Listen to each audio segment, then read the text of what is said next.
In today's video, I'm going to teach you how to import Figma files in Figma. If someone has shared a Figma file with you, or you've exported a project from another account, this quick process will get it into your workspace so you can start editing right away. I'll walk you through it from the Figma home screen, and along the way I'll share a few tips to avoid common hiccups. First, open Figma in your browser or the desktop app and sign in. You'll land on the Figma home area, which shows your recent files, teams, and projects. Make sure you're on the account where you want the file to live. If you juggle multiple workspaces, a quick glance at the top left account switcher helps confirm you're in the right place before you import. Next, head to Drafts. Drafts is your personal space in Figma, perfect for bringing in files before you organize them. You can find it in the left sidebar. The key thing to remember here is that the import will show up in whatever area you're currently viewing. Staying in Drafts keeps things simple and private until you're ready to share or move the file elsewhere.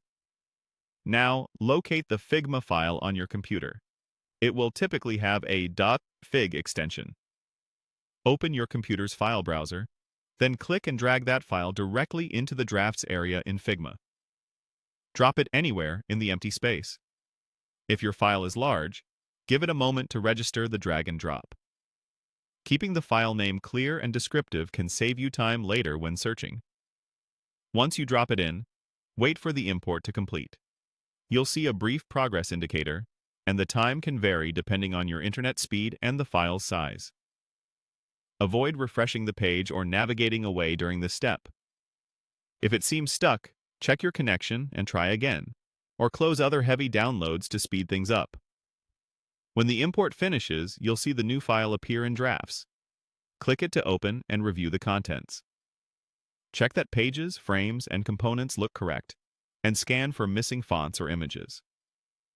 If something looks off, try relaunching the file or verifying that the fonts used are installed or available through your organization. This is also a good moment to rename the file so it's easy to find later and, if needed, add a brief description. After confirming everything looks good, you're ready to continue designing, share access with collaborators, or organize the file into a project. That's it. Simple, quick, and reliable. Thanks for watching, and happy designing!